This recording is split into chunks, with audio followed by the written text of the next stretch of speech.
आशा करता हूं मैं आपको बेहतरीन तरह से दिखाई और सुनाई दे रहा हूं। Am I audible and visible or not? फटाफट से एक बार चैट में मुझे बताओगे।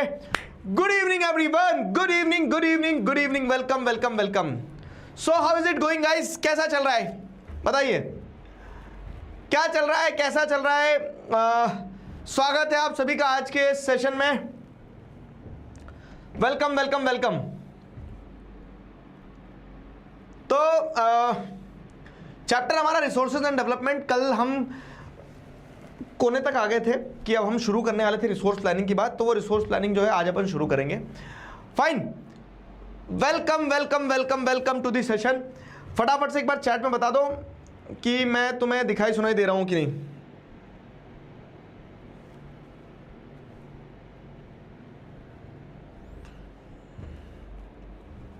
आ जाओ।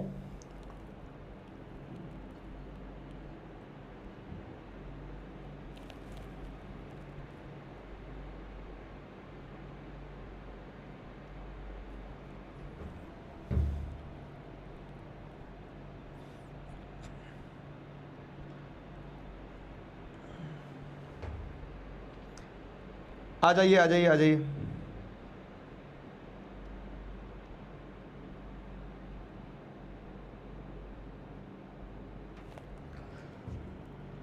WPP सॉल्व कर ली? कितने बच्चों ने WPP सॉल्व कर ली बताओ जरा। पहले तो आते से सबसे पहले क्वेश्चन पूछ लेने जब बच्चे घबरा जाए। हाँ, WPP सॉल्व करेगी नहीं?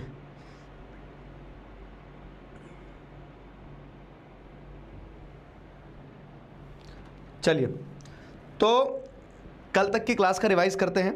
एक चीज़ दिखाओ मज़ेदार। चलो हाँ, एक चीज़ दिखाता हूँ तुम्हें, मैं चीज़ दिखाता हूँ एक।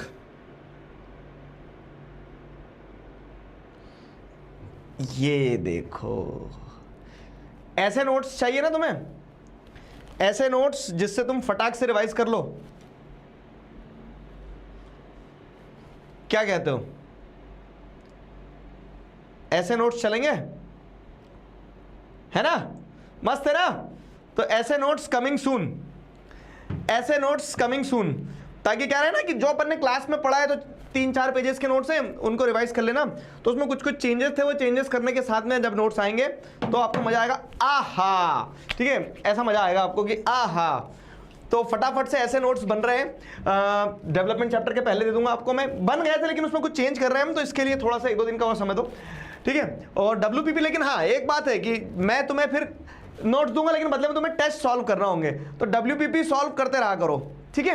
WPP सॉल्व करते रहो, बढ़िया नोट्स है, हैंड रिटन नोट्स है, कॉमिक के है, स्टाइल में है, तो ऐसा रहेगा ना, फटाक से रिवीजन हो जाएगा। चैप्टर पढ़ा फटाक से रिवीजन हो गया, चैप्टर पढ़ा फटाक से रिवीजन हो गया, तो वो चीज अपन करेंगे, ठीक है। फाइन, टेस्ट देते रहना, लेकिन थर्सडे के दिन तक टेस्ट सारे कंप्लीट करना, अपन टेस्ट डिस्कस करेंगे। चलो, तो अपन ने क्या क्या पढ़ लिया था भैया? तो रिसोर्स एंड डेवलपमेंट में हमने रिसोर्स की डेफिनेशन से पढ़ना शुरू किया था। ये देखा था रिसोर्स जो है वो हर वो चीज जो हमारी नीड सेटिस्फाई करता है, टेक्नोलॉजिकल अवेलेबल है, इकोनॉमिकली फीजिबल है, कल्चरली एक्सेप्टेबल है, वो रिसोर्स कहलाता है। ये इंपॉर्टेंट था। ये पढ़ने के बाद में फिर अपन ने क्या किया था कि अब जब रिसोर्स इंपॉर्टेंट है तो उनका डेवलपमेंट जरूरी है। तो पूरा फ्लो कि डेवलपमेंट क्यों जरूरी है, अगर डेवलपमेंट नहीं होगा तो इनडिस्क्रिमिनेट यूज होगा रिसोर्सेज का, जिससे वेरियस प्रॉब्लम्स होगी, जैसे डिप्लीशन ऑफ रिसोर्स होगा, कुछ ही लोगों के हाथ में कुछ रिसोर्सेज एक्यूमुलेटेड रह जाएंगे, इनडिस्क्रिमिनेट एक्सप्लॉयटेशन ऑफ रिसोर्सेज के चलते क्या देखने को मिलेगा, सोसाइटी जो है तो वो ग्लोबल इकोलॉजिकल क्राइसिस फेस करेगी। ये सब पढ़ा था। तो अब क्यों जरूरी है समझ में आएगा, तो कैसे करें डेवलपमेंट, है ना। तो सस्टेनेबल डेवलपमेंट की बात हुई थी, और सस्टेनेबल डेवलपमेंट को मतलब क्या करना होगा सस्टेनेबल डेवलपमेंट अचीव करने के लिए। सबसे पहले सस्टेनेबल डेवलपमेंट है क्या, तो इस तरह का डेवलपमेंट कि हमारी आज की नीड्स सेटिस्फाई हो और अपकमिंग जनरेशन के लिए भी रिसोर्सेज बच जाए, तो उसे सस्टेनेबल डेवलपमेंट कहते हैं, ठीक है। तो सस्टेनेबल डेवलपमेंट कैसे अचीव होगा, उसके लिए हमने क्या किया, मीटिंग करी अर्थ समिट रियो डी जेनेरियो में। उस मीटिंग का आउटकम था एजेंडा 21, और इस एजेंडा 21 के थ्रू, इस एजेंडा 21 के थ्रू हमने क्या किया, इस एजेंडा 21 के थ्रू हमने ये पाया, इस एजेंडा 21 के थ्रू हमने ये पाया कि ग्लोबल लेवल पे 21st सेंचुरी में क्लाइमेट चेंज, पॉवर्टी और डिसीजेस, ठीक है, इन चीज़ों को कॉम्बैट करना होगा, और वो तब हो पाएगा जब ग्लोबल कोऑपरेशन होगा। एक यूनिक ऑब्जेक्टिव इस एजेंडा 21 का ये था कि हर लोकल गवर्नमेंट अपने लिए लोकल लेवल पे अपने मतलब एजेंडा 21 सेट करे, ठीक है। इतना हम कल पढ़ चुके थे, ध्यान है। सारे बच्चों को ध्यान है? अब देखो क्या है, डेवलपमेंट डेवलपमेंट डेवलपमेंट, हमने रिसोर्सेज को डेवलप कर लिया, सस्टेनेबल डेवलपमेंट की बात कर ली है, लेकिन जो आपने रिसोर्सेज बचा लिए मान लो, तो उन रिसोर्सेज का प्रॉपर प्लान भी तो बनाना पड़ेगा ना आपको कि कैसे यूज करना है। जैसे आपने बोला पैसे कमाओ पैसे कमाओ पैसे कमाओ, पैसे आपने कमा लिया, अब आपको ये भी तो इंश्योर करना होगा कि उस पैसे को यूटिलाइज कैसे करना है। तो development of resource was important, we showed the concern why it is required, उसके लिए हमने मीटिंग करी, सब कुछ करा। तो अब जब रिसोर्सेज बचेंगे तो उन रिसोर्सेज की प्लानिंग भी तो करना होगी ना। मतलब वही है कि पैसे कमा लिए तो पैसे खर्च कैसे करना है उसकी भी तो प्लानिंग करना है, वो पैसे का इस्तेमाल कैसे करना है उसकी भी तो प्लानिंग करना है। तो resource planning is the next topic. ठीक है, एक सेकेंड रुकोगे? हेलो, चलो देखते रहो, कहीं ना कहीं तो मिलेंगे। ठीक है, समझ में आया?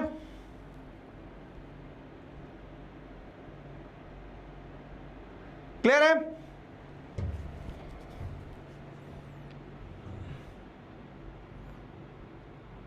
क्लियर? बताइए।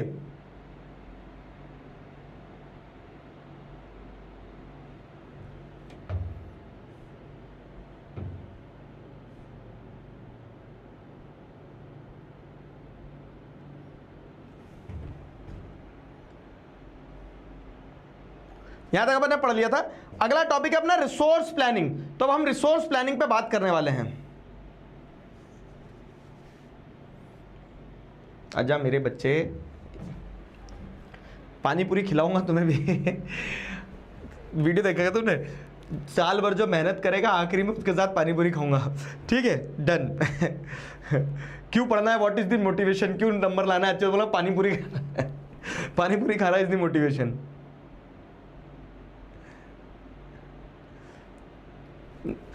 मैंने क्यों खाई पानी पूरी? हाँ, मतलब मैं नहीं खाता हूँ बाहर का, लेकिन जब मुझे पता है कि मेरे बच्चे जिनने मेहनत करके इतने अच्छे नंबर लाए हैं, तो जब आप इतनी मेहनत करके इतने अच्छे नंबर ला सकते हो, तो मैं क्या आपके लिए पानी पूरी नहीं खा सकता हूँ? खा ली मैंने पानी पूरी, बस। मुझे कोई शौक नहीं है सर, लेकिन आप बोल दो कि सर मुझे तो पानी पूरी खाना, तो फिर तो खाऊंगा ना मैं आपके साथ। ठीक है, डिमांड आने लगी समोसे भी खाएंगे सर। चट्टू बच्चे हो तुम। ठीक है, वो मेरे हिसाब से ना इसका साउंड वो करना ही पड़ेगा, क्योंकि फैन का साउंड इनको पता नहीं कहां से आ रहा है।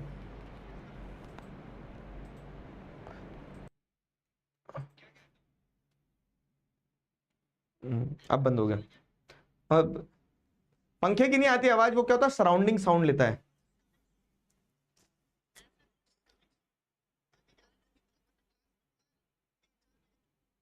ठीक है, चलो आ जाओ, अब इधर ध्यान दे रहे हैं सारे बच्चे, इधर ध्यान देना।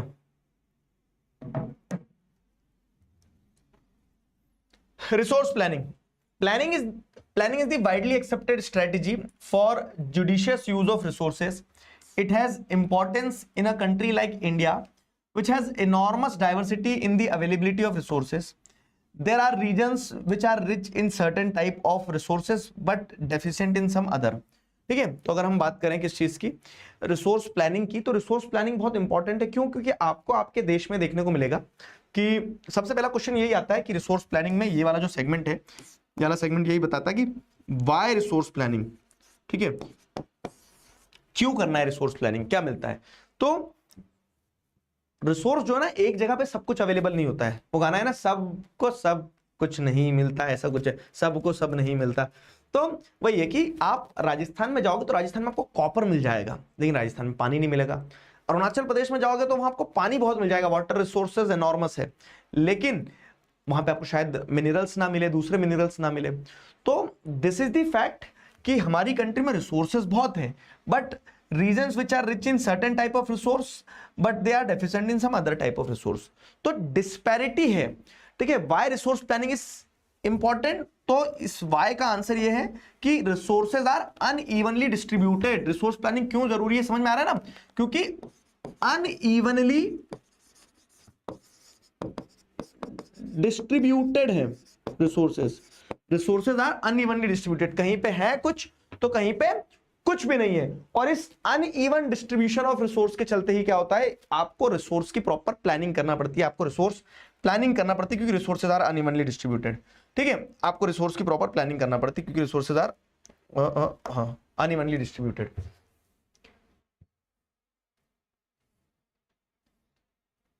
कहां सेट कर दो इसको, हाँ, इसीलिए रिसोर्सेज की प्रॉपर प्लानिंग करना पड़ती है क्योंकि रिसोर्सेज आर अनइवनली डिस्ट्रीब्यूटेड। तो अब उसी चीज को यहां पे एक्सप्लेन किया गया है और डिटेल में। क्या एक्सप्लेन में मतलब डिटेल में क्या एक्सप्लेन किया गया है, तो there are some regions which can be considered self sufficient in terms of availability of resources and there are some regions which have acute shortage of some vital resources, है ना। तो ये उसी चीज को एक्सप्लेन किया गया है यहाँ पे पूरा का पूरा कि कहीं पे कुछ रिसोर्स है, कहीं पे कुछ नहीं है। ठीक है, तो uneven distribution is explained here. इसको एक लाइन में अगर मैं समराइज करूं तो अनइवन डिस्ट्रीब्यूशन ऑफ रिसोर्सेज है।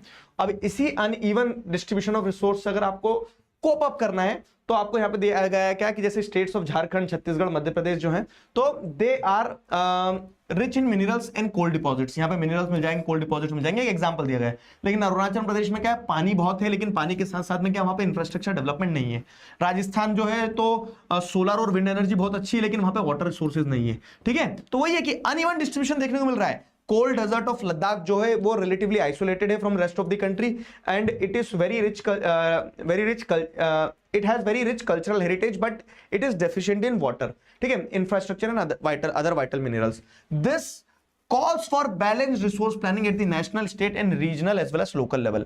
ये समरी है पूरी कि अगर मैं आपसे क्वेश्चन पूछूं एक कि why do we need resource planning, तो रिसोर्स प्लानिंग का सबसे सीधा आंसर ये रहेगा। और ये क्वेश्चन है, देखो एक क्वेश्चन लिख रहे हैं अपन, ठीक है, कल का होमवर्क क्वेश्चन है, आज का होमवर्क क्वेश्चन इसको कह लो, यही रहेगा कि why do we need resource planning,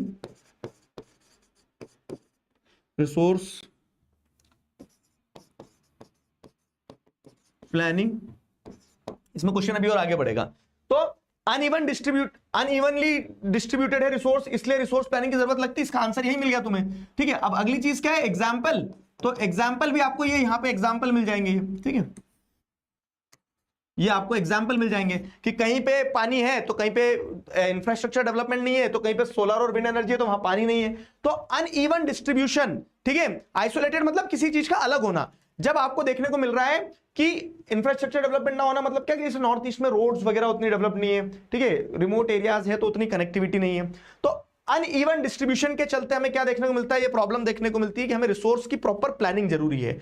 अब Why do we need resource planning का आंसर तो मिल गया आपको कि रिसोर्सेज आर अनइवनली डिस्ट्रीब्यूटेड, और आप एग्जांपल लिख सकते हो।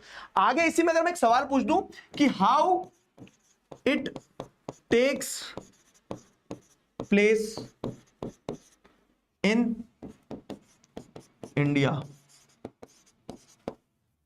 ये रिसोर्स प्लानिंग कैसे होती है इंडिया में, ये बताओ। How it takes place in India, India में रिसोर्स प्लानिंग कैसे होती है। तो अब ये अगला पार्ट आपका है कि रिसोर्स प्लानिंग इन इंडिया। दोनों क्वेश्चन मिक्स होकर एक इंपॉर्टेंट क्वेश्चन बन के आता है एग्जाम में, ठीक है। अभी मैं आपको बता रहा हूं, आपके यूनिट टेस्ट एग्जाम होंगे और आपको यूनिट टेस्ट एग्जाम में देखने को मिलेगा, या तो ऐसे पूछ लेंगे 3 स्टेप रिसोर्स प्लानिंग बताओ, या तो ऐसे पूछ लेंगे कि रिसोर्स प्लानिंग इन इंडिया कैसे होती है बताओ, या तो ऐसे पूछ लेंगे कि रिसोर्स प्लानिंग की जरूरत क्यों है और रिसोर्स प्लानिंग कैसे होती है एक्सप्लेन करो। तो सवाल बहरूपिया होता है, सवाल किसी भी तरह से पूछा जा सकता है, लेकिन सवाल ये पूछा जाएगा ये तय है। तो आपको रिसोर्स प्लानिंग के ऊपर अच्छे से आंसर, एक प्यारा सा आंसर लिखना है, ठीक है। तो रिसोर्स प्लानिंग इन इंडिया की अगर बात करें तो resource planning is the complex process जिसमें आपको 3 स्टेप फॉलो करना होती है, और वो 3 स्टेप क्या क्या है ये समझते हैं, ठीक है। वो 3 स्टेप क्या क्या है ये समझते हैं। क्लियर है, क्लियर है, बताओ बताओ, क्लियर हुआ यहां तक?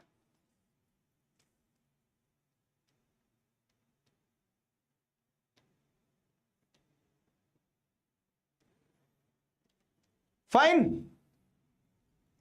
रिसोर्स प्लानिंग क्यों जरूरी है, एक पार्ट समझ में आया। अब रिसोर्स प्लानिंग कैसे होती है दूसरे पार्ट पे चलते हैं। तो how it takes place in India, तो 3 स्टेप है। अब देखो 3 स्टेप को बहुत अच्छे से समझना। 3 स्टेप रिसोर्स प्लानिंग की अगर बात करें हम, तो 3 स्टेप रिसोर्स प्लानिंग क्या है,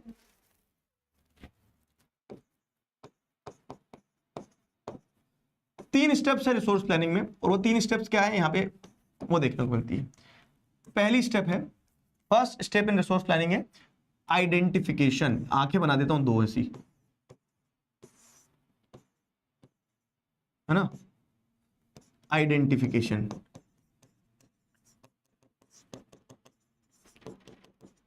मतलब आप पहले देखो तो सही रिसोर्सेज है कहां। मैंने तुमसे बोला कि हमें रिसोर्स को यूज करना है, रिसोर्स की प्लानिंग करना है, तो आप सबसे पहले तो ये बोलोगे ना कि कितना रिसोर्स है, कहां है, कैसा है। तो फर्स्ट स्टेप ही क्या है आपकी, फर्स्ट स्टेप ही है identification of inventory of resource, identification and inventory of resource across the region of country. This involve surveying, mapping, qualitative quantitative estimation and measurement of the resource. घबराना नहीं है, शब्द है इंग्लिश के, बाकी सब आसान है। कि आप सबसे पहले देखोगे रिसोर्स है कहां, कितना रिसोर्स है, कैसा रिसोर्स है, किस क्वालिटी का रिसोर्स है। आगे ना समझ में, मैंने बोला आपसे कि आपको क्या करना है, आपको शादी करना है, देख खुश हो गए, ठीक है, देख देख देख मुस्कुरा रहे। तो आप सबसे पहले तो ये देखो ना किससे करना है सबसे पहले तो ये देखो किससे करना है। तो सबसे पहला पार्टी होता है कि देखो तो सही है क्या। तो रिसोर्स प्लानिंग की जब बात करेंगे तो रिसोर्स प्लानिंग में दिस इन्वॉल्व सर्वेइंग, मतलब आप आइडेंटिफाई करोगे रिसोर्स है कितना, तो आप आइडेंटिफाई कैसे करोगे, तो आप सर्वे करोगे, पता लगाओगे कितना है, कहां है, उसकी क्या क्वालिटी है, क्या क्वांटिटी है, एस्टिमेशन लगाओगे, रिसोर्सेज का मेजरमेंट करोगे कि कितना रिसोर्स है। ये पहला पार्ट होता है, ठीक है, ये पहला पार्ट होता है। क्लियर है, this is the first part. अब दूसरी चीज क्या है, पहला जब आपको पता लग गया कि कितना रिसोर्स है, कहां है, कैसा है, तो अब आपने क्वालिटेटिव क्वांटिटेटिव एस्टिमेशन सब लगा लिया, किस क्वालिटी का है, किस क्वांटिटी का है। अब दूसरा है कि अब आप क्या करोगे, प्लान बनाओगे, ठीक है। अब आपने ये मैप लिया और इस मैप पे अब आपने क्या करा, पूरी प्लानिंग कर ली, तो आपने प्लान बनाया एक, ठीक है, रिसोर्सेज देख लिए। फिर दूसरा है प्लानिंग, कि अब आप रिसोर्स को प्लान करोगे। तो सेकंड क्या है, this involves evolving a planning structure endowed with appropriate technology, skill and institutional setup for implementing resource development plan. English है, इंग्लिश से घबराना नहीं है। तो दूसरा यह है कि अब आपको जब पता चल गया कितना रिसोर्स है, किस क्वालिटी का है, कैसा है, सोना है, चांदी है, लोहा है, लंगड़ है, क्या है, तो आप उस चीज को आप क्या करोगे, आप अब एक प्लानिंग स्ट्रक्चर बनाओगे कि कैसे उसको यूज करना है, ठीक है। Identification of resource and second step is evolving a planning structure endowed with appropriate technology. अब ऐसा थोड़ी ना कि आपको पता लग गया सोना है, सोना, और जाके फिर गेती कुल्हाड़ी से खोदना शुरू कर दिया, वहां पे पागल हो रहे हैं कि हाँ खोद देंगे, हाथ से खोद देंगे। आपको एप्रोप्रिएट टेक्नोलॉजी का इस्तेमाल करना है, कौन सी मशीन लगना है, किस टेक्निक से खुदाई होगी, है ना, ये सब कुछ देखना होता है। तो सेकंड स्टेप होता है evolving a planning structure which involves कि कौन सी टेक्नोलॉजी, कौन सा स्किल, कौन सा इंस्टीट्यूशनल सेटअप चाहिए रहेगा ताकि हम उस रिसोर्स को डेवलप कर पाए, उसे यूज कर पाए, ठीक है। अब तीसरा क्या है, तीसरा ये है, स्टार्टिंग से टॉपिक कनेक्ट करना। पानी की कमी राजस्थान में है, लेकिन राजस्थान के लोगों को पानी नहीं चाहिए ऐसा थोड़ी ना होता भाई, प्यास तो उन्हें भी लगती है, गला तो उनका भी सूखता है ना, तो क्या पिएंगे, वो पानी पिएंगे ना। तो आपको ये इंश्योर करना होगा कि राजस्थान तक पानी पहुंचे। अरुणाचल प्रदेश में रोड नहीं बने तो इसका मतलब ये नहीं कि लोग वहां उड़ के जाते हैं, रोड तो उन्हें भी चाहिए ना, तो आपको ये इंश्योर करना होगा कि रोड वहां भी बने, इंफ्रास्ट्रक्चर डेवलपमेंट वहां भी हो। तो आप जब रिसोर्स प्लानिंग की बात करते हो, रिसोर्स डेवलपमेंट की बात करते हो, तो वो रिसोर्स प्लानिंग, रिसोर्स डेवलपमेट किसी एक जगह तक सीमित नहीं रहना चाहिए, ठीक है। It should match the national developmental plan. सारा कोयला और जैसे लोहा और कोयला की अगर मैं बात करूं, आयरन एंड कोल की, तो मोस्ट ऑफ दी, ठीक है, most of the coal and iron is produced in the region of Chota Nagpur प्लेटू, मतलब ओडिशा, झारखंड, छत्तीसगढ़, ये वाले रीजन में प्रोड्यूस होता है। लेकिन क्या ये बताओ मुझे आप कि कश्मीर में एक घर बन रहा है, वहां पे घर बनाने के लिए लोहे का इस्तेमाल नहीं होगा, होगा ना। तमिलनाडु में एक घर बन रहा है, वहां भी तो लोहे का इस्तेमाल होगा ना। तो आपको ये इंश्योर करना होगा थर्ड स्टेप में कि तीसरी चीज क्या होती है ना कि ओवरऑल डेवलपमेंट। तो अब क्या ड्राइंग बना दूं ओवरऑल डेवलपमेंट में,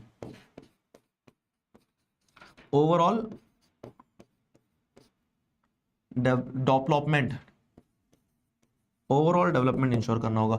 ओवरऑल डेवलपमेंट को क्या बना दूं मैं, क्या बना दूं ओवरऑल डेवलपमेंट, कंट्री बना देता हूं, ये लो, है ना, कि रिसोर्स डेवलपमेंटल प्लान जो है ना वो किसी एक जगह तक सीमित नहीं रहना चाहिए। आपको ऐसी प्लानिंग करना होगी कि थर्ड स्टेप क्या बोलती है, थर्ड स्टेप ये बोलती है matching the resource developmental plans with overall national developmental plans, ठीक है, कि रिसोर्स डेवलपमेंटल प्लान को आप उस क्षेत्र से उठा के पूरे कंट्री के डेवलपमेंटल प्लान के साथ में कनेक्ट करो, मैच करो, ठीक है। ये होता है matching the resource developmental plan with the overall developmental plan, कि जहां रिसोर्स मिल रहा है सिर्फ वहीं तक सीमित ना रहे, हम पूरे देश के विकास के बारे में सोचें। अब आप मुझे बताइए, क्या आपको ये तीनों चीजें क्लियर हुई, तीनों स्टेप बताओ जल्दी। क्लियर हुआ? ठीक है, ये है सिंपल सा 3 स्टेप रिसोर्स प्लानिंग। एक बार फिर रिवाइज करेंगे अपन। आ जाओ, क्या है कि रिसोर्स प्लानिंग क्यों जरूरी है? क्योंकि रिसोर्सेज आर, देखो पूरा मैंने जितना पढ़ाया डिटेल में एक एक लाइन पढ़ाई और शॉर्ट में यहां बता रहा हूं मैं आपको रिकैप कि why do we need resource planning. ये 5 नंबर का क्वेश्चन आएगा बाबू। हाँ, कि why do we need resource planning? तो रिसोर्सेज आर डिस्ट्रीब्यूटेड अनइवनली। आप एग्जांपल लिख सकते हो, जैसे मध्य प्रदेश छत्तीसगढ़ में मिनरल्स है, लेकिन at the same time Arunachal Pradesh में वाटर रिसोर्सेज होंगे, वहां मिनरल्स नहीं होंगे। राजस्थान में मिनरल्स होंगे लेकिन वाटर रिसोर्सेज नहीं होंगे।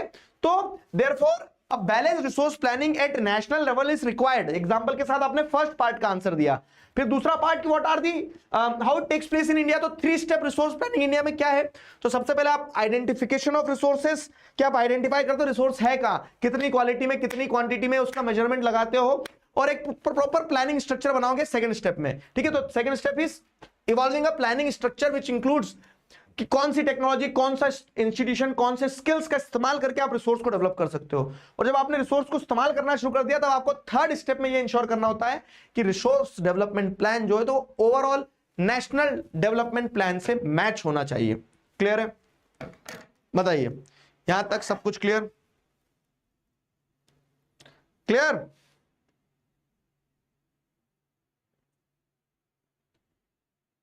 मैपिंग, मैप एक साथ कराऊंगा, घबराओ नहीं, मैप एक साथ करूंगा। मैप अभी मैप का यहाँ पे कुछ आया ही नहीं है और मैप का ना सीबीएसई बता देते कि यही पढ़ना है, तो मैप की तो मैं जिम्मेदारी ले रहा हूं, जितना बताऊंगा उतना करोगे। 5 नंबर का मैप अपना पक्का होगा। ठीक है, मैपिंग के नाम से मत घबराओ अभी। क्लियर है?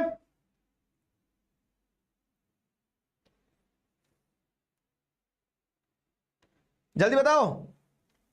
Yes yes yes, sustainable development कर लेगा। थोड़ा सा पानी पीजिए, थोड़ा सा बचाते हैं फ्यूचर जनरेशन के लिए। पानी पियो, इसी बात पे सारे। ये एक इंपॉर्टेंट क्वेश्चन है बाबू, आता ही आता है। हाँ, इस क्वेश्चन को मिस नहीं करना, ये आता ही आता है टाइप की कहानी है इसमें।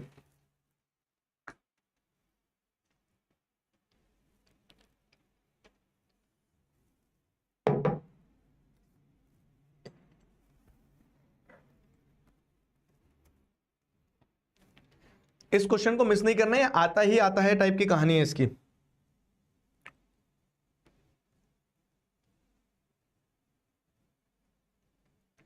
ठीक है, आ जाओ। अब क्या है, अब इसके बाद में आगे बढ़ रहे हैं कि रिसोर्स प्लानिंग में लेकिन कुछ चैलेंजेस भी है मेरे दोस्त। क्या है वो चैलेंजेस?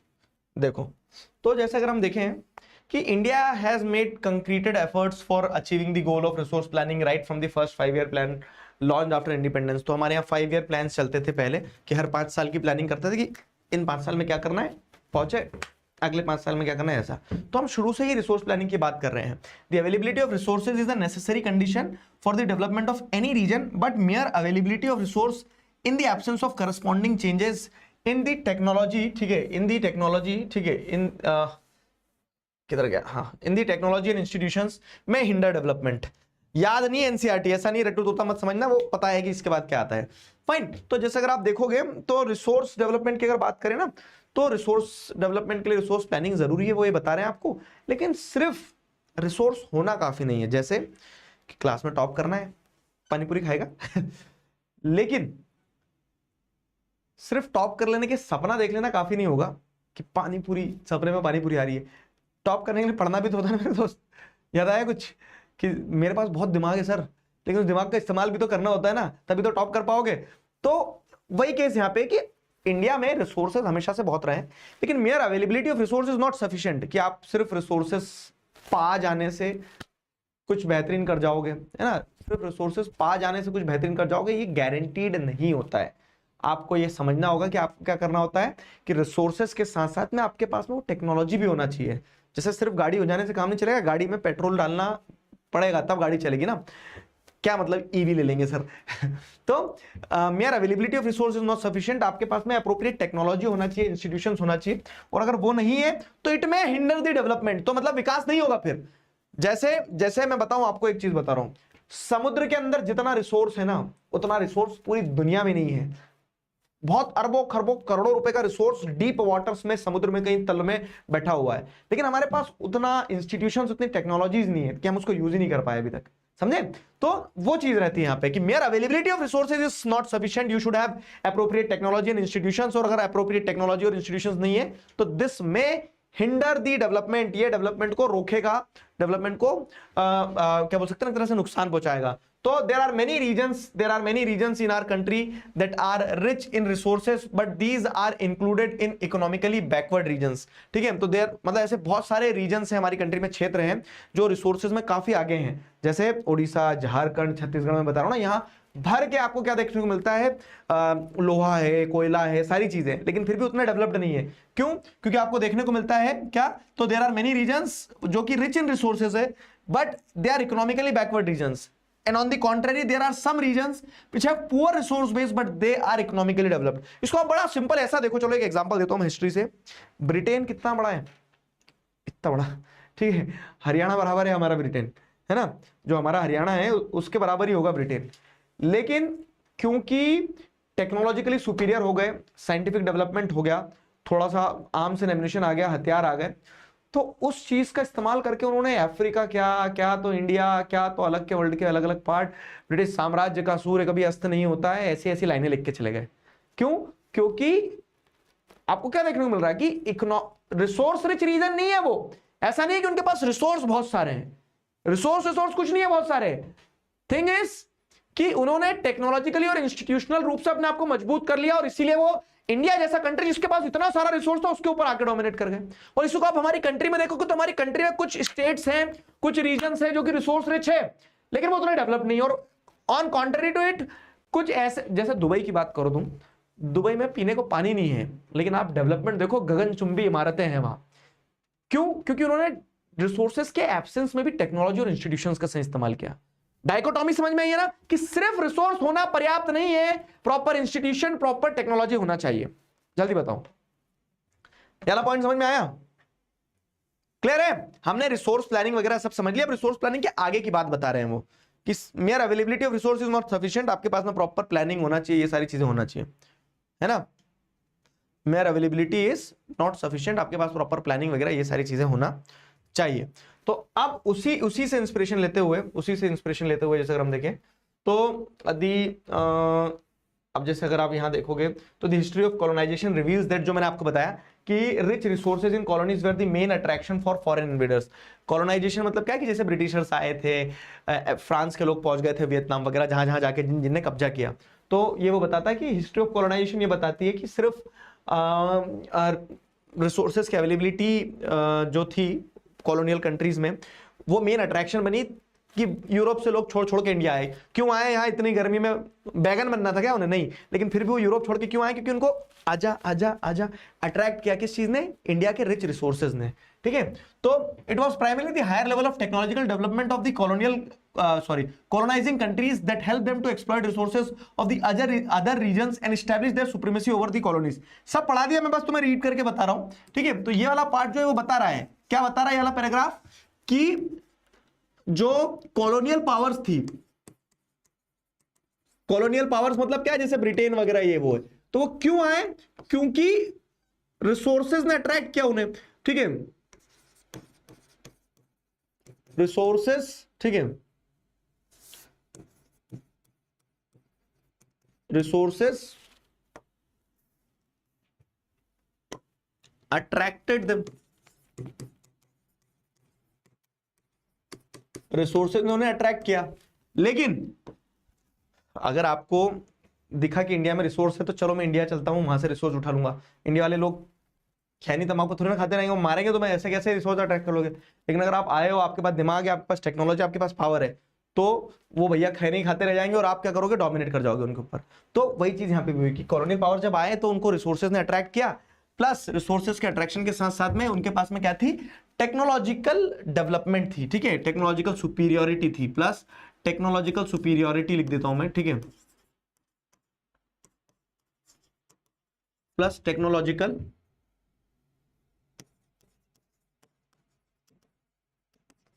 सुपीरियोरिटी जो थी, तो उसके चलते उन्होंने क्या करा? कॉलोनियल कंट्रीज को अपना गुलाम बना लिया। Therefore resources can contribute to development only when they are accompanied by appropriate technological development and institutional change.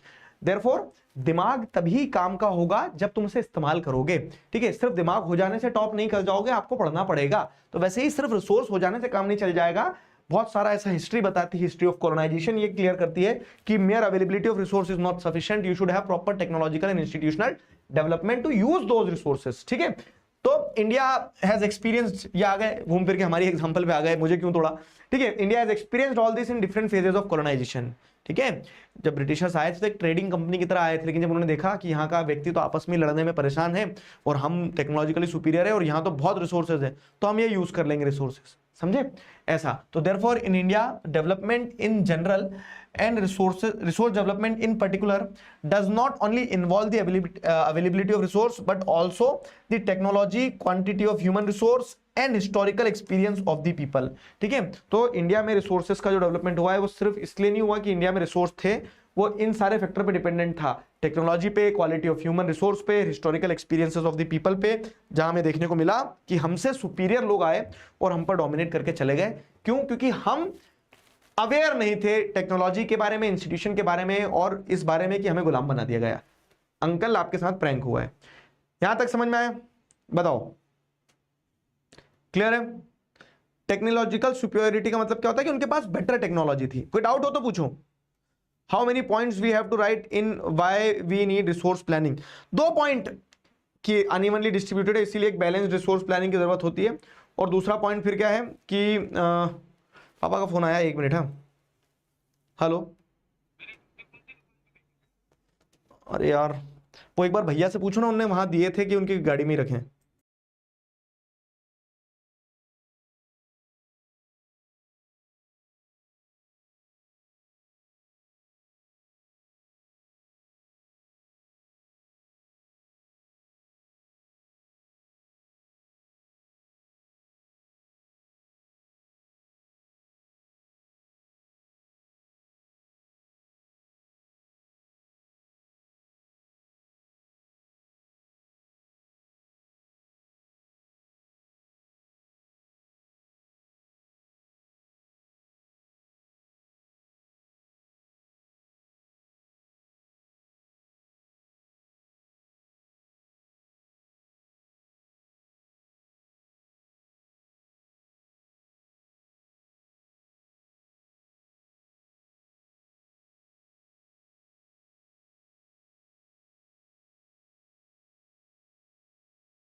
चलो भाई, वेलकम बैक।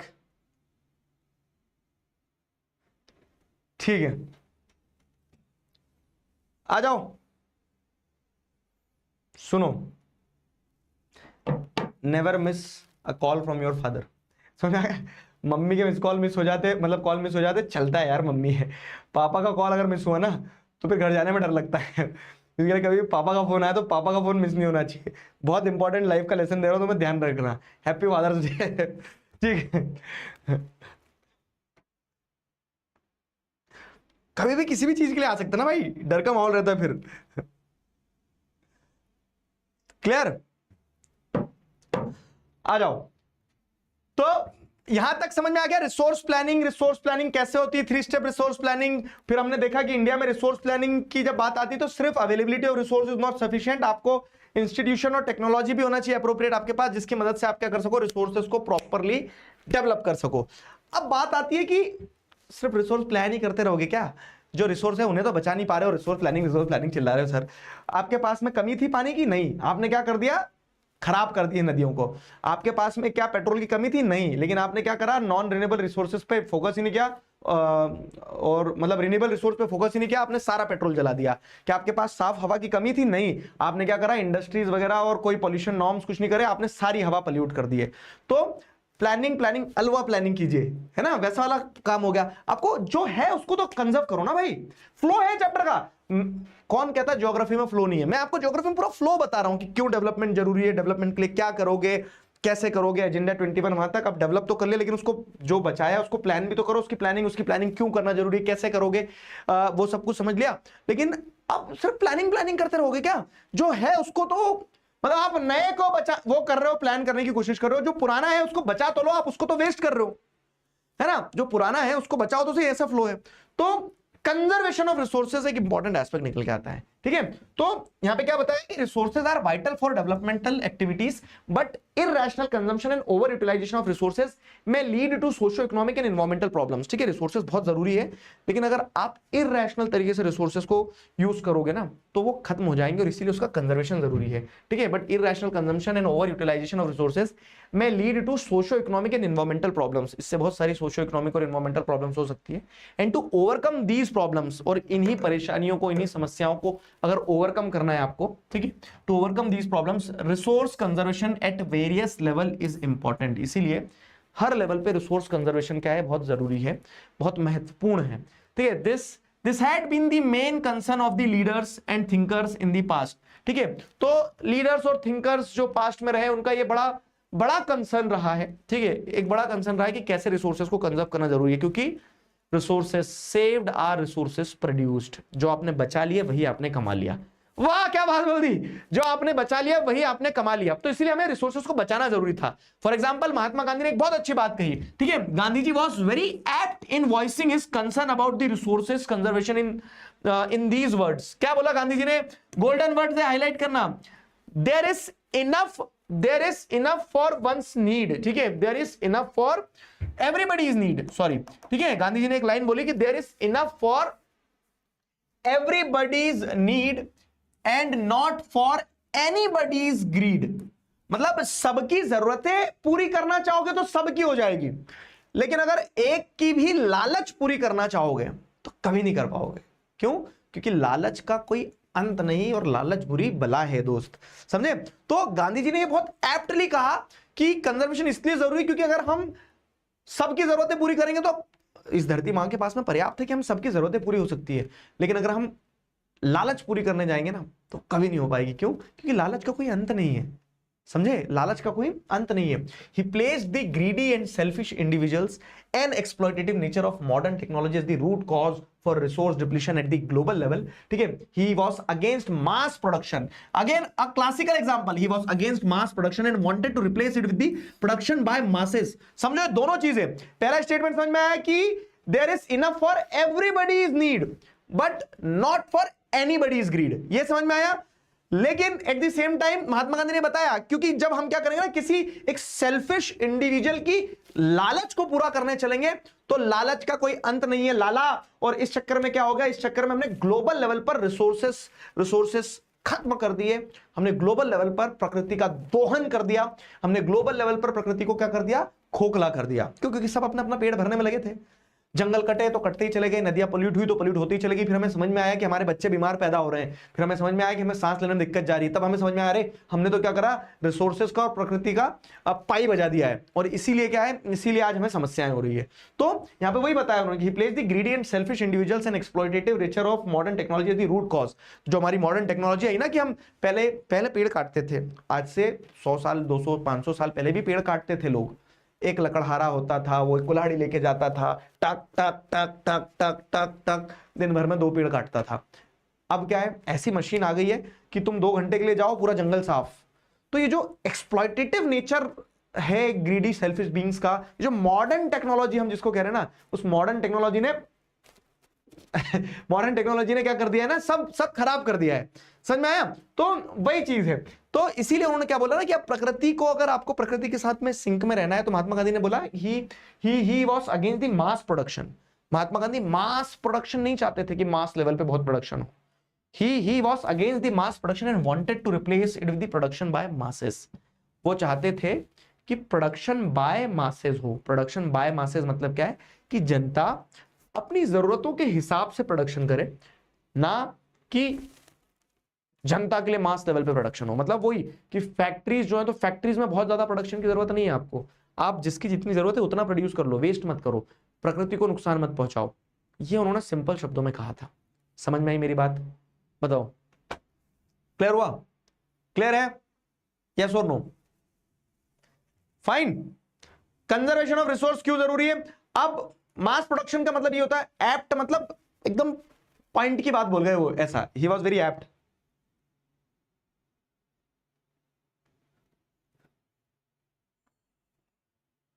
समझ में आया?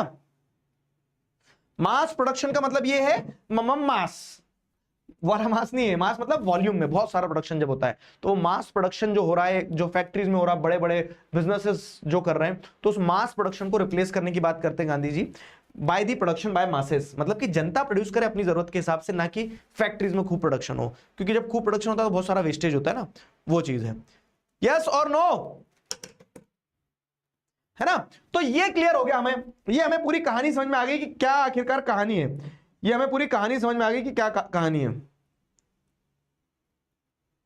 क्वेश्चन बता दो, इस पे क्वेश्चन क्या आता है मैं बता रहा हूं तुम्हें। ये अभी जो हम आगे पढ़ेंगे ना, तो गांधी जी ने कंजर्वेशन की बात बोली, ठीक है। तो एक लीडर की क्वालिटी क्या होती है? लीडर की क्वालिटी ये होती है कि वो कुछ बताता है, वो कोई दिशा निर्देश देता है, और उन डायरेक्शंस के हिसाब से आपको क्या देखने को मिलता है, उन डायरेक्शंस के हिसाब से दुनिया चल पड़ती है। तो ये होती है लीडर की क्वालिटी। तो गांधी जी ने जब कंजर्वेशन की बात करी,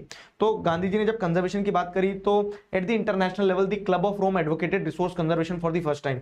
तो गांधी जी के आइडिया से सीखते हुए क्लब ऑफ रोम, रोम में लोगों का एक क्लब था, ग्रुप था, उन्होंने कंजर्वेशन की बात करी कि यार बचाना जरूरी है रिसोर्सेज को, ठीक है। मतलब इन्होंने थोड़ा सिस्टमैटिक वे में 1968 में बोल दिया। फिर सब्सिक्वेंटली जो गांधी जी की फिलोसफी थी कंजर्वेशन की, वो 1974 में क्या है, was once again presented by Schumacher in his book Small is Beautiful। Title कितना अच्छा है ना, स्मॉल इज ब्यूटीफुल।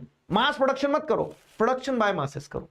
तो इस गांधीयन फिलोसफी को of the conservation, Gandhian idea of conservation जो था, उसको स्मिचर ने अपनी बुक स्मॉल इज ब्यूटीफुल में यूज किया इन 1974।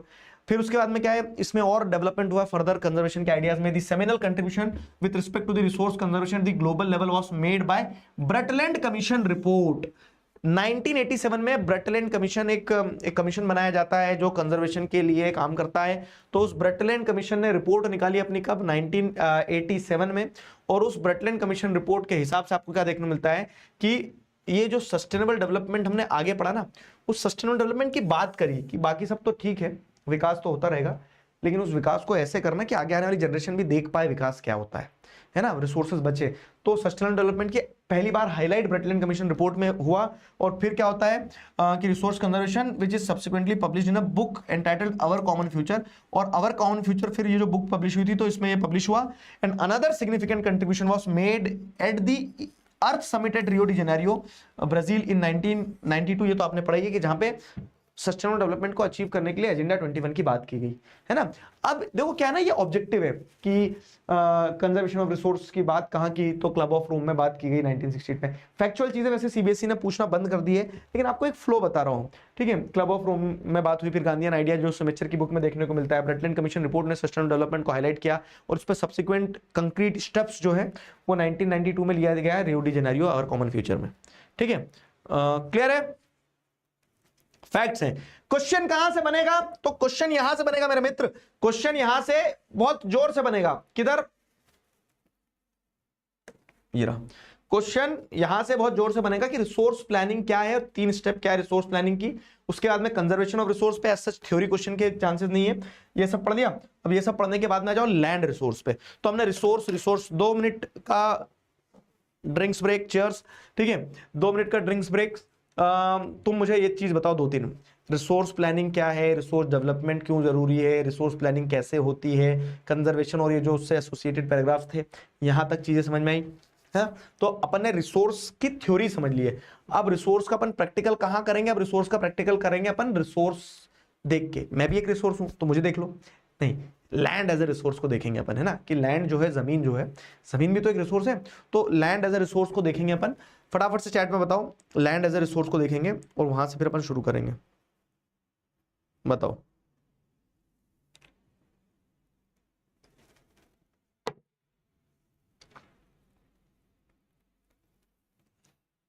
फाइन,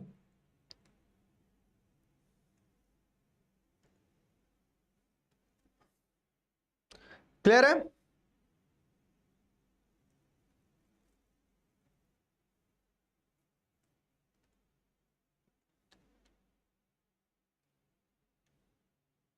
यहां तक क्लियर है। डिप्लीशन का मतलब होता है बाबू खत्म होना किसी भी चीज का।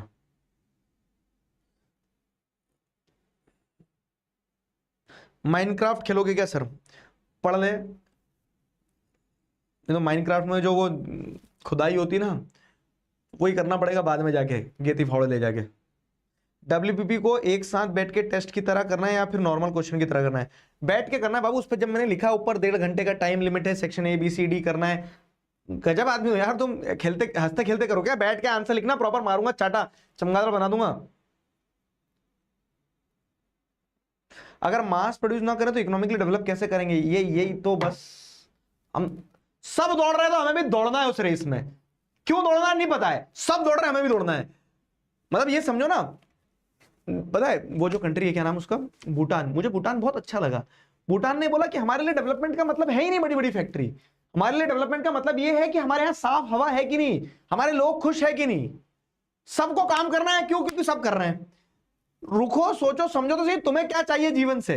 तो वही है कि इकोनॉमिकली डेवलप होने के लिए मास प्रोडक्शन की जरूरत थोड़ी ना है। इकोनॉमिकली डेवलपमेंट का मतलब क्या है कि स्टैंडर्ड ऑफ लिविंग अच्छा हो लोगों का। वो ऐसे भी तो हो सकता है कि सब अपनी अपनी जरूरतों के हिसाब से अपना अपना काम करें।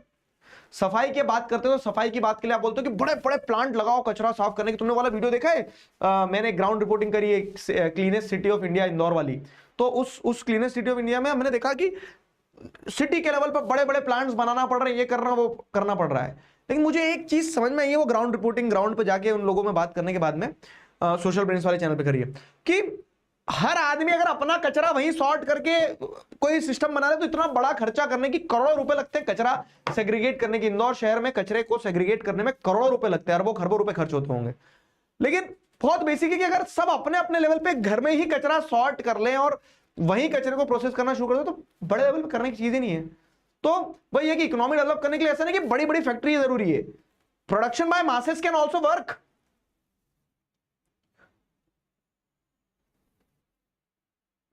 अभी एक और ग्राउंड रिपोर्टिंग आएगी और मैं बता रहा हूं तुम्हें, ना मजा आ जाए तो बताना। एक ऐसी, मतलब मुझे क्या ना, मुझे मजा आ रहा है अब थोड़ा सा कि I just want to learn outside the books. बाहर निकल के जरा देखो, समझो क्या है दुनिया, कैसे चल रही है, क्या काम हो रहा है, और उसकी वीडियो बनाता हूं तो मुझे समझ में आता है कि हाँ ये है पेज।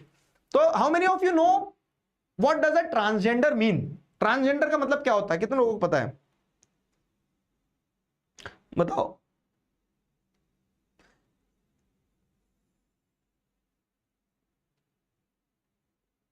बताओ बताओ।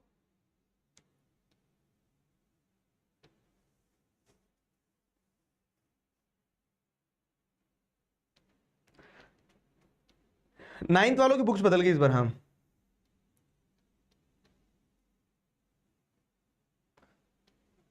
अभी एक लैंड वाला टॉपिक और पढ़ेंगे।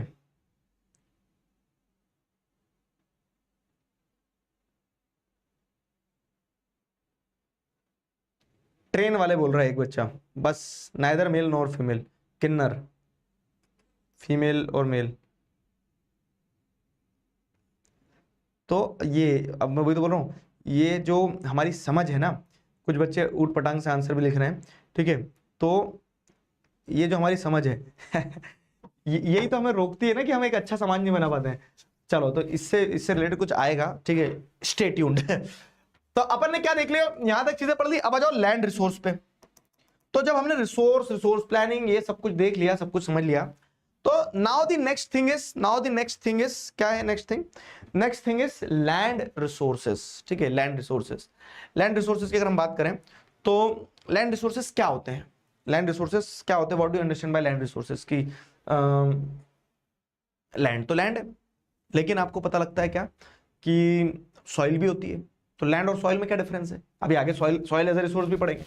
तो लैंड मतलब क्या है कि हर वो चीज जहां पैर रख के आप खड़े हो पा रहे हो, आप पहाड़ पे खड़े हो लैंड है, प्लेटू पे खड़े हो वो लैंड है, जमीन प्लेन एरियाज में खड़े हो वो लैंड है। तो land is basically the solid soil या सॉलिड पार्ट जो है अर्थ सरफेस का, वो लैंड हो जाएगा। लिक्विड पार्ट जो है तो ओशियन हो जाएगा, रिवर हो जाएगा, लेक्स हो जाएंगे। तो लैंड मतलब जमीन को बोला जा रहा है। तो अब जैसे अगर हम देखें तो land as a resource is very important. क्यों? क्योंकि we live on land, we perform our economic activities on land and we use it in different ways. तो हम जमीन पे रहते हैं, जमीन पे सारा काम करते हैं, जमीन को हम अलग अलग तरीके से यूज करते हैं। सब कुछ जमीन पे ही होता है ना, घर बनते हैं, फैक्ट्री बनती है, खेती होती है, सब कुछ जमीन पे ही हो रहा है। दस land is a natural resource of utmost importance. Land एक ऐसा नेचुरल रिसोर्स है जो कि बहुत इंपॉर्टेंट है। अटमोस्ट इंपॉर्टेंट मतलब हमारे लिए बहुत महत्वपूर्ण है, बहुत इंपॉर्टेंट चीज है। इट सपोर्ट्स नेचुरल वेजिटेशन, खेती मतलब जंगल है, उस पर वाइल्ड लाइफ है, ह्यूमन लाइफ है, इकोनॉमिक एक्टिविटीज है, ट्रांसपोर्ट है, कम्युनिकेशन है, सब कुछ कहाँ हो रहा है, सब कुछ लैंड पे हो रहा है ना। तो उस सेंस में जमीन क्या है, बहुत महत्वपूर्ण हो गई हमारे लिए, समझ में आया? उस सेंस में जमीन जो है हमारे लिए बहुत महत्वपूर्ण रिसोर्स हो जाती है। However land is an asset of finite magnitude, समझना। लेकिन जमीन इंपॉर्टेंट होने के साथ साथ में सीमित भी है। ऐसा नहीं है कि ओम फट स्वाहा मंत्र मारूंगा जमीन बढ़ जाएगी। जमीन उतनी है, ठीक है, जमीन उतनी है, पॉपुलेशन बढ़ते जाएगी। खेती के लिए जमीन ज्यादा चाहिए रहेगी, इंडस्ट्री के लिए ज्यादा चाहिए रहेगी, फैक्ट्री के लिए ज्यादा चाहिए रहेगी, रोड के लिए ज्यादा चाहिए रहेगी। तो आपके जमीन उतनी ही रहना है, क्या कम होते चले जाएगा, वो मतलब क्या बढ़ते चले जाएगा, आपकी जरूरतें बढ़ती चली जाएगी। तो यहां अब एक आ गया चैलेंज कि how do we maximize the use of land. क्यों? क्योंकि हम जमीन तो सीमित है, इस्तेमाल बढ़ रहा है, ठीक है। तो लैंड इंपॉर्टेंट है, इंपॉर्टेंट होने के साथ साथ में स्कार्स भी है, कम भी है, फाइनाइट मैग्नीट्यूड की चीज है ना। मतलब क्या हो गया कि वैसा हो गया कि आपके खर्चे बहुत बढ़ गए लेकिन इनकम कम है। तो अब क्या है, इनकम सीमित है, फिर कम है और खर्चे बहुत बढ़ गए, तो यहाँ पे आपको कुछ बैलेंस बनाना पड़ेगा, है ना। आगे बैलेंस के बारे में भी देखेंगे अपन, लेकिन ये चीज समझना जरूरी है कि हमारी लैंड लिए हमारे लिए बहुत इंपॉर्टेंट रिसोर्स है। खेती से लगा के, वाइल्ड लाइफ से लगा के, ह्यूमन एक्टिविटीज, इकोनॉमिक एक्टिविटीज, सब कुछ उस पर हो रही है, लेकिन वो फिक्स्ड है, फाइनाइट है। Therefore it is important to use the land, ठीक है, therefore it is important to use the land, ठीक है, therefore it is important to use the land available for various purpose with careful planning. तो हमें बहुत careful planning करनी होगी कि जो लैंड हमारे पास अवेलेबल है उसे हम बहुत सही या फिर बेहतर तरीके से इस्तेमाल करें, कुछ भी अनाप शनाप तरीके से लैंड रिसोर्स को डेवलप ना करें, ठीक है, कुछ भी अनाप शनाप तरीके से लैंड रिसोर्स को डेवलप ना करें, यूज ना करें, ठीक है। तो India has land under variety of relief features, namely mountains, plateau and island, plains and islands. About 43% of the land area is plain, which provides facilities for agriculture and industry. Mountains account for 30% of the total surface of land, which ensures perennial flow of some rivers, provide facilities for tourism and ecological aspects. About 27% of the area of country is the plateau region. It possesses rich reserves of minerals, fossil fuels and forest. ठीक है, इसको simple समझना क्या कि हमारी country का land resource जो ऐसा डाइवर्स है।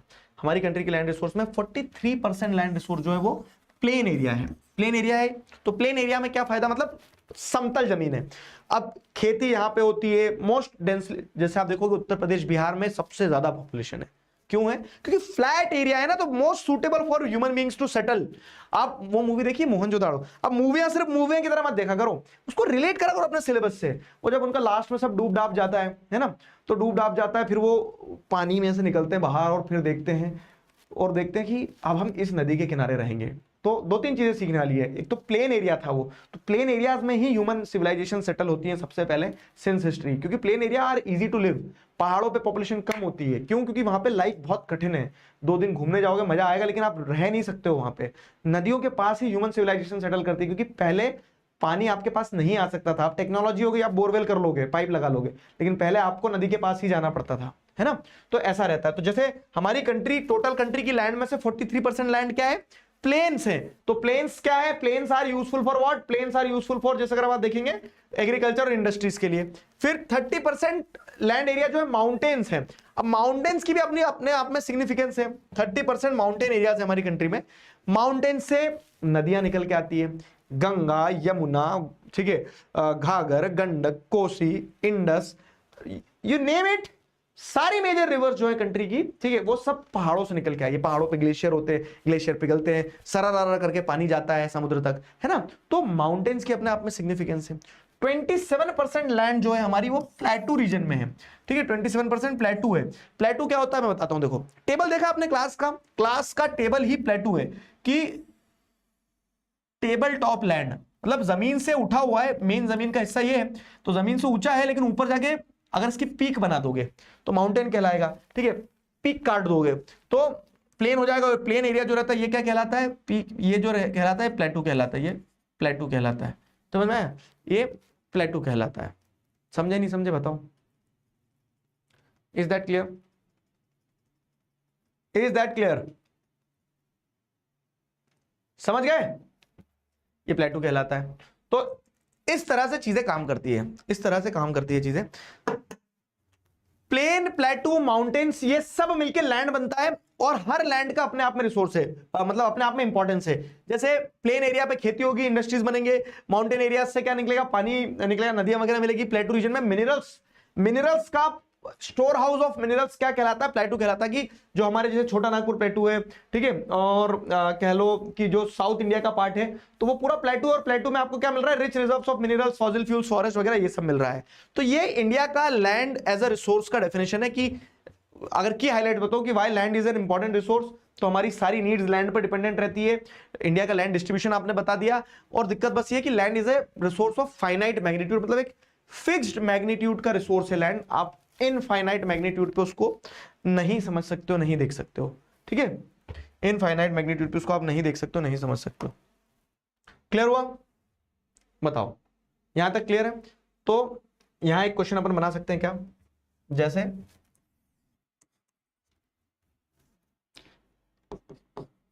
थोड़ा जूम कर देता हूं, importance of land as a resource, importance of land as अ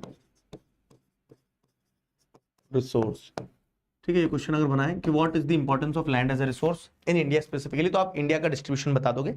ये वाला पार्ट है, सिंपल है, बहुत ज्यादा क्वेश्चन आते नहीं, लेकिन ये समझ सकते हो। अब ये जो पार्ट है ना, लैंड यूटिलाइजेशन, घबराओ मत, ठीक है। थोड़ा सा बस एक बार वो दे रहा हूं तुम्हें, आइडिया दे रहा हूं। मजेदार टॉपिक है वैसे, 2 मिनट में 5 मिनट में हो सकता है। तो land resource are use for the following purpose. तो लैंड बहुत इंपॉर्टेंट है, ये तो हमने समझ गए। इंडिया का लैंड डिस्ट्रीब्यूशन कैसा है वो भी बता दिया, ठीक है। क्या होगा ना दोस्तों, जैसे जैसे हमारी दोस्ती आगे बढ़ते चले जाएगी तो तुम्हें फील होगा कि मैं तुम्हें छोड़ना नहीं चाहूंगा, ठीक है। छोड़ना नहीं चाहूंगा मतलब क्या होगा कि क्लासेस थोड़ी थोड़ी कभी 10 मिनट 5 मिनट ऊपर नीचे होना, एक टॉपिक का फ्लो बना रहता है, तो टॉपिक का फ्लो चलते रहना चाहिए, ठीक है। तो बस वो टॉपिक का फ्लो नहीं तोड़ना चाहिए।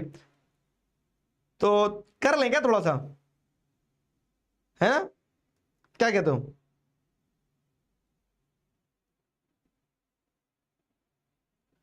PT2 में लैंड रिसोर्स के पहले तक ही आएगा।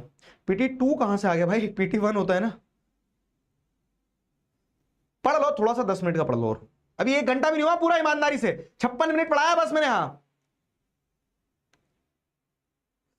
ठीक है। आ जाओ प्यारे बच्चे, आ लो, गुलगुल कर दो तुम्हें, ये लो, ये लो, ठीक है, गुलगुल कर दिया। अब तो पढ़ोगे थोड़ी देर और।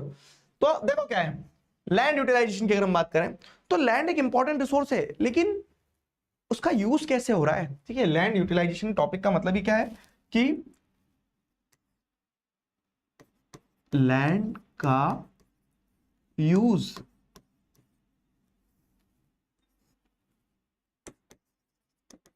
कैसे हो रहा है, ठीक है। लैंड का यूज कैसे हो रहा है, लैंड यूटिलाइजेशन की अगर बात करें तो लैंड का यूज कैसे हो रहा है, ये लैंड यूटिलाइजेशन वाली चीज है, ठीक है। तो land resources are used for the following purposes. तो अब जमीन है तो जमीन पे आप क्या करते हो, चलो चैट में बताओ जरा सारे बच्चे, प्यारे बच्चे, मेरे दुलारे बच्चे, गिली पप्पी कर दूंगा तुम्हें थोड़ा, 5 मिनट और। लैंड का यूटिलाइजेशन कैसे होता है वो बताओ, आपको क्या लगता है कि लैंड पे क्या क्या होता होगा? हाँ सर, हम तो जमीन पे क्रिकेट खेलते हैं, ठीक है। वो भी considerable amount of attention is given to your answer कि हाँ क्रिकेट भी खेला जाता है लैंड पे। बताओ,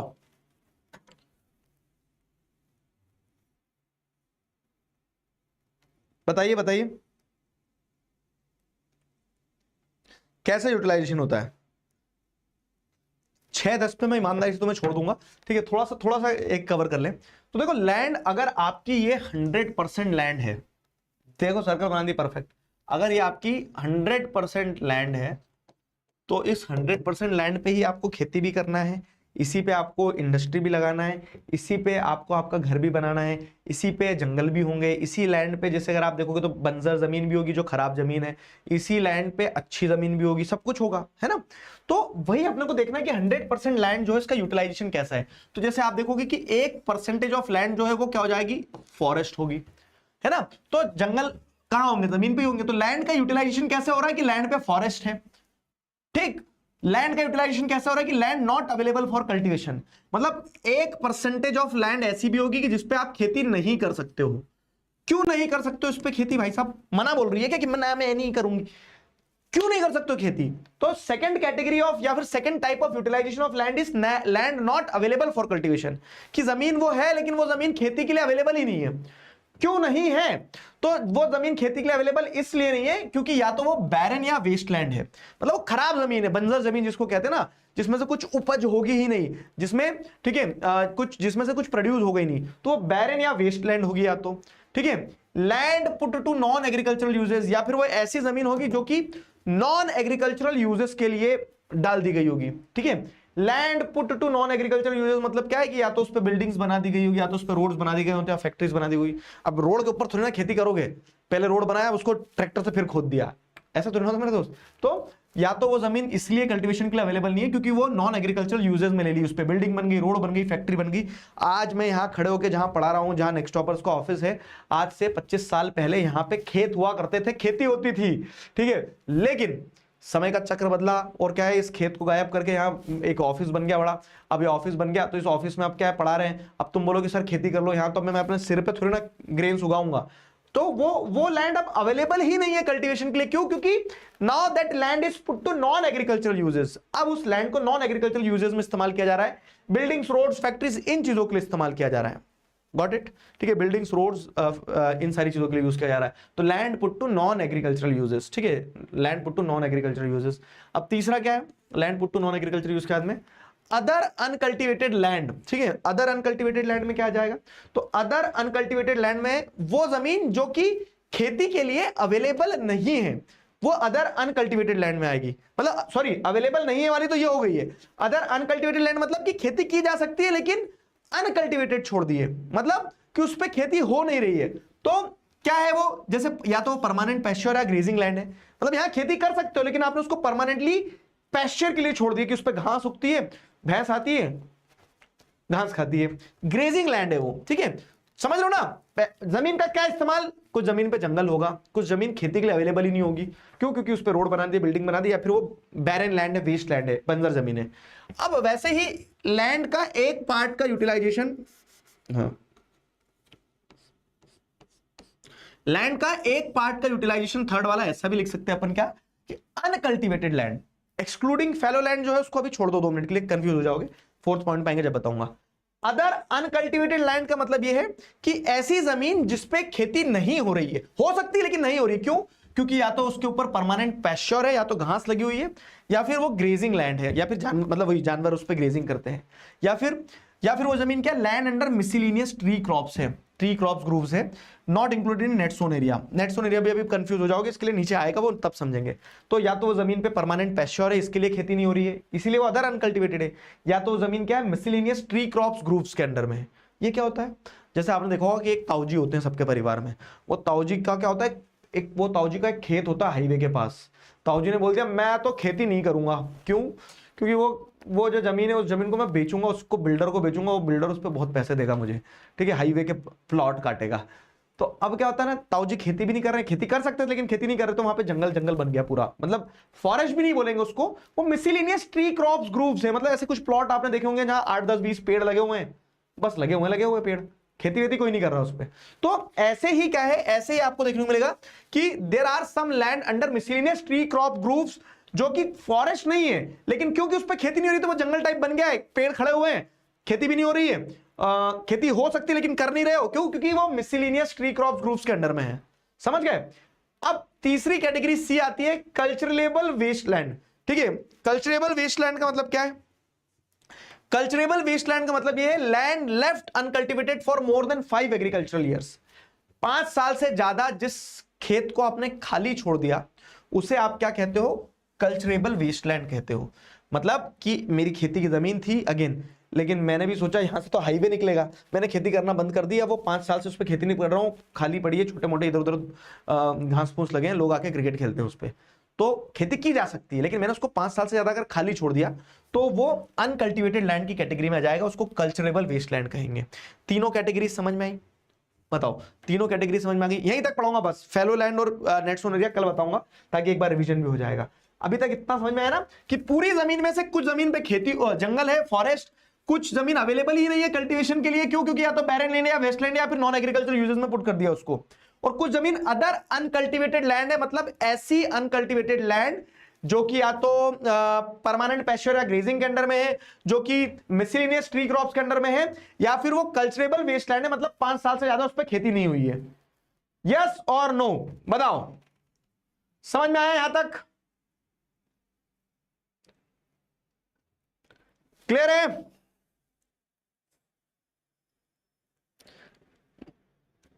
ट्यूशन जाना है तो यहां क्या कर रहे हो? मैं यहां भी तो पढ़ाई रहा हूं ना, और इसके बाद भी ट्यूशन जाना है? 10वीं है मेरा दोस्त, यूपीएससी का एग्जाम नहीं, इतना नहीं पढ़ना है। खेलो कूदो मस्ती करो, मेमोरीज बनाओ, बस रोज क्लासेस अटेंड कर लो, दैट्स इट। इतने में तेरे नंबर ना आ जाए ना तो ये मुझे कटवा दूंगा मैं। और जितना बोलूं उतना करते चलना। WPP सॉल्व कर लेना सारे बच्चे, ठीक है? समझ में आया? सर मैं ताऊजी के घर में हूं और ताऊजी मुझे घूर घूर के देख रहे हैं। ताऊजी पैर पड़ो, ताऊजी पैर पड़ो, आशीर्वाद लेकर निकल लो फटाक से।